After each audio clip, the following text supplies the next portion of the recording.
कौन सा फूल सूंघने से स्त्री को पुत्र प्राप्ति होती है। जय भोलेनाथ मित्रों, आप सभी का एक बार फिर से स्वागत है।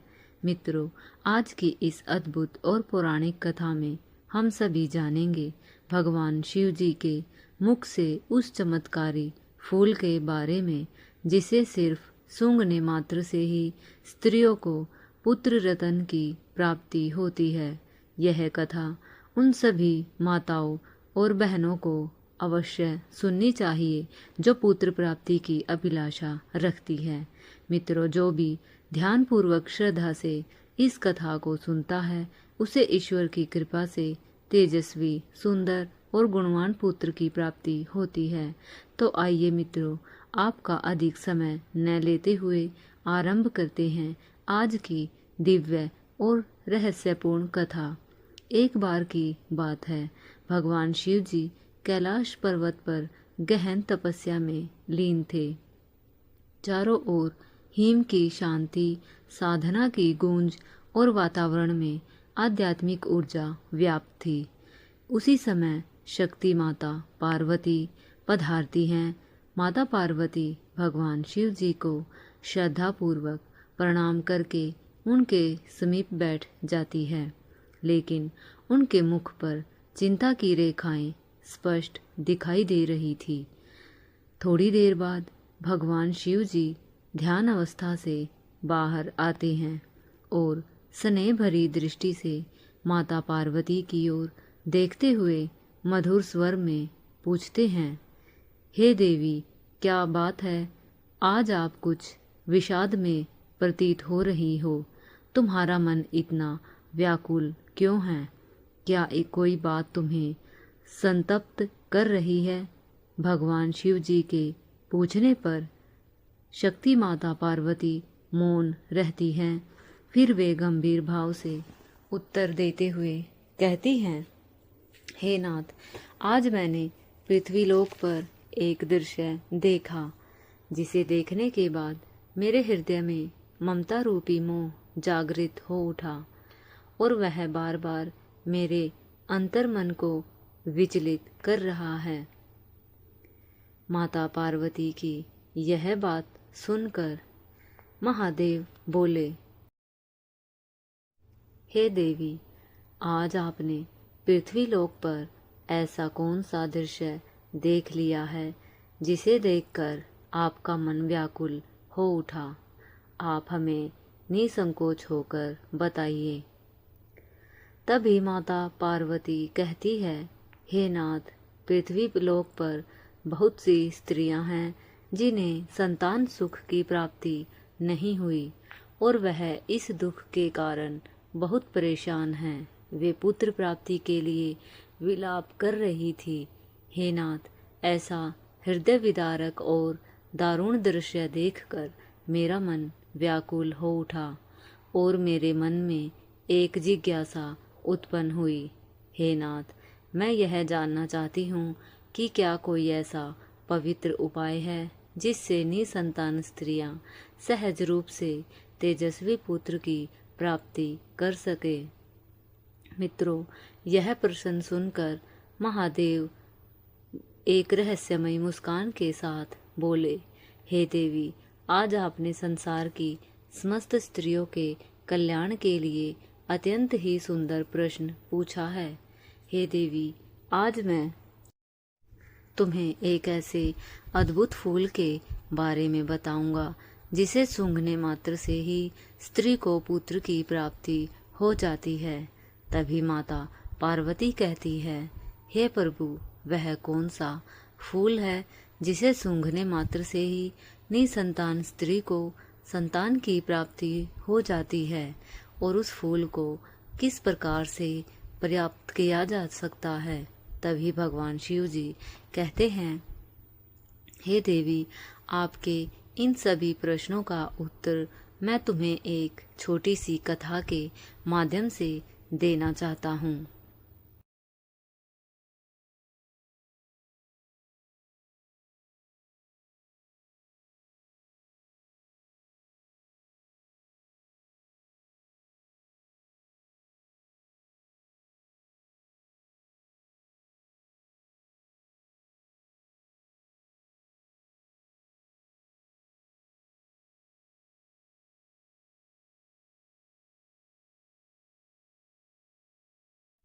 मित्रों, मैं मंगलमयी वैष्णवी माता से प्रार्थना करता हूँ कि जो भी माताएं बहनें इस कथा का श्रवण कर रही है, आप उनके सभी मनोरथ पूर्ण करना और उन पर सदैव अपनी कृपा दृष्टि बनाए रखना।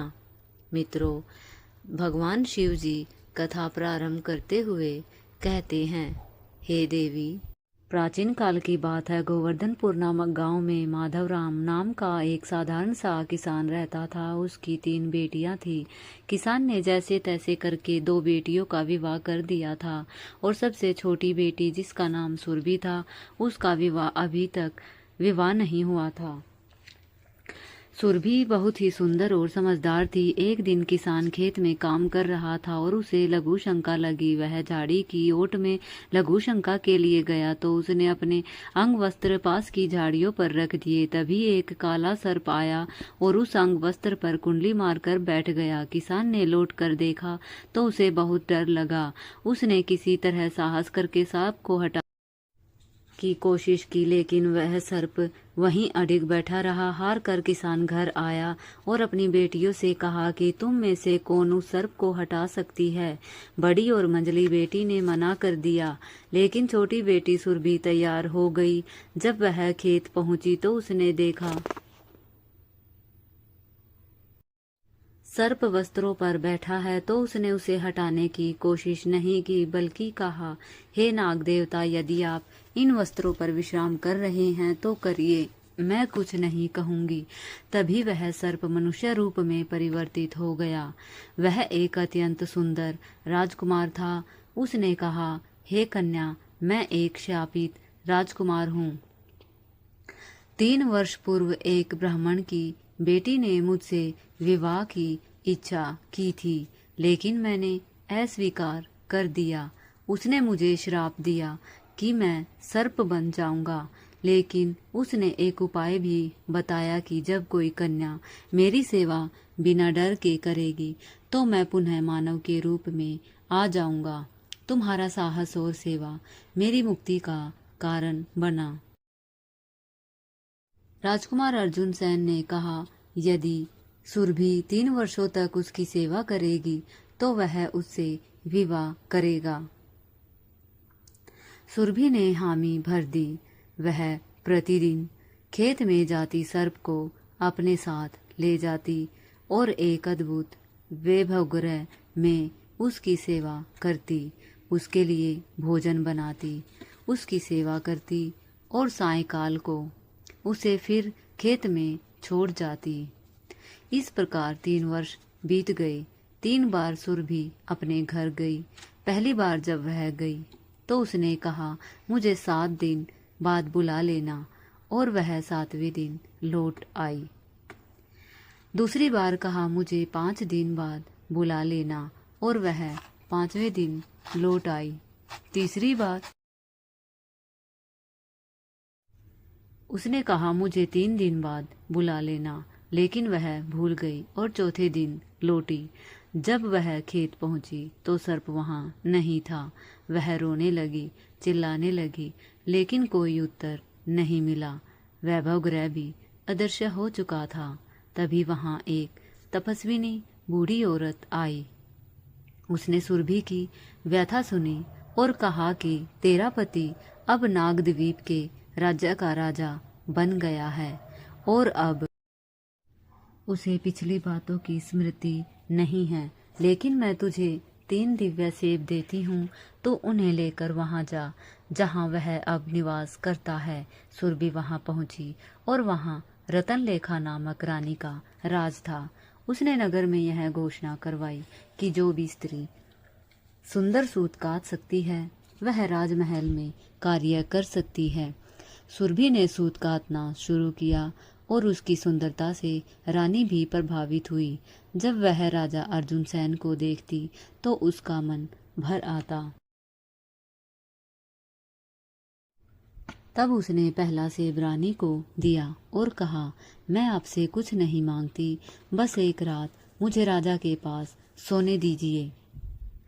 रानी ने यह शर्त स्वीकार की, लेकिन रानी ने राजा को उस रात ऐसा पेय पिला दिया कि वह गहरी नींद में सो गया। सुरभि ने सारी रात अपना हाल बताया, लेकिन राजा नहीं जागा।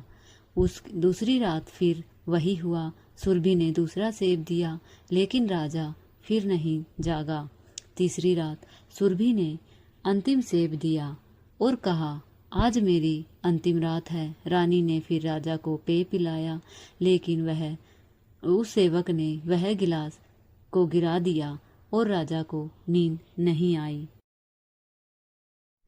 सुरभि ने अपने जीवन की पूरी व्यथा सुनाई, खेत, सेवा, श्राप, प्रेम, प्रतीक्षा।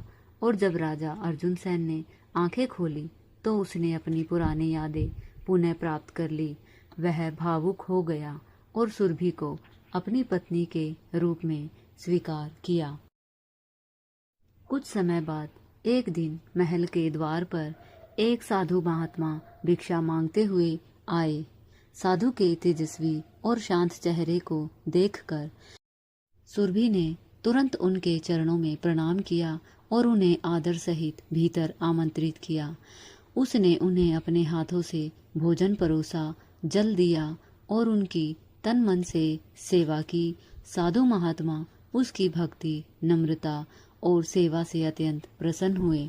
उन्होंने आशीर्वाद देते हुए कहा, हे पुत्री, मांगो, तुम्हें क्या चाहिए।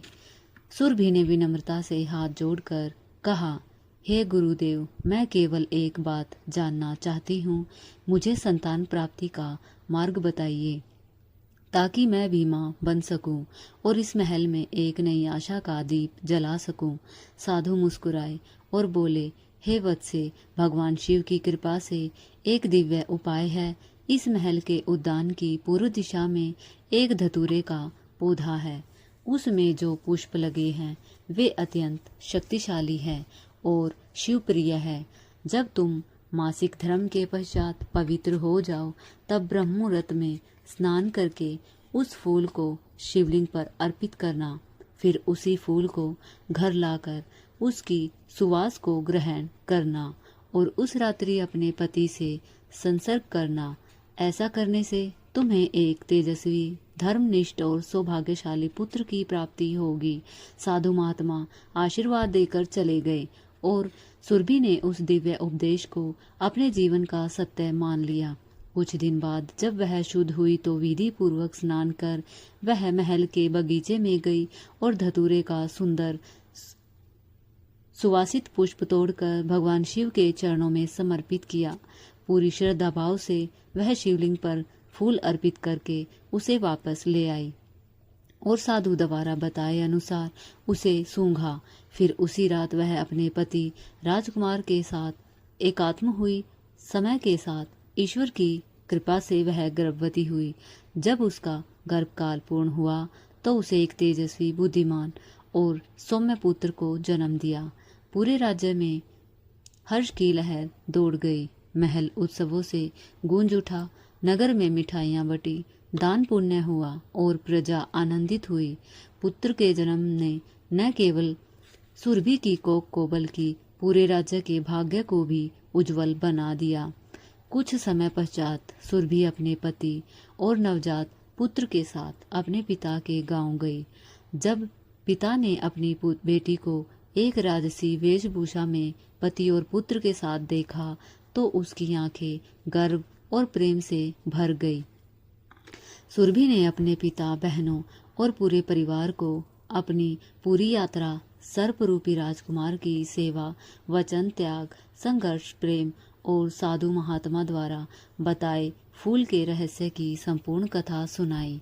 उसने धतूरे के फूल का रहस्य भी साझा किया, जिसे सुनकर सभी चकित रह गए। जब उसकी बहनों ने भी श्रद्धा से उस मार्ग का पालन किया तो उन्हें भी संतान सुख की प्राप्ति हुई। जिसने पुत्र की इच्छा की उसे पुत्र मिला, जिसने पुत्री चाही उसे पुत्री प्राप्त हुई। इस प्रकार एक साधारण किसान की बेटी जिसने कभी ईश्वर पर विश्वास नहीं खोया, जिसने प्रेम में वचन निभाया, सेवा की, तप किया, उसी ने अंततः रानी बनकर न केवल राज्य को रोशन किया बल्कि स्त्री धर्म, भक्ति और नारी शक्ति की जीती जागती मिसाल बन गई। उसकी जीवन गाथा आज भी भक्ति, धैर्य, प्रेम और प्रतिज्ञा की अमर कहानी के रूप में सुनाई जाती है। मित्रों, आगे महादेव कहते हैं, हे देवी, इस कथा को सुनने के बाद आपको आपके प्रश्न का उत्तर मिल गया होगा। तभी देवी कहती है, हे प्रभु, आपके मुख से यह अद्भुत का जानकारी पाकर मैं धन्य हो गई हूँ। मैं इस ज्ञान को समस्त लोकों में प्रसारित करूंगी।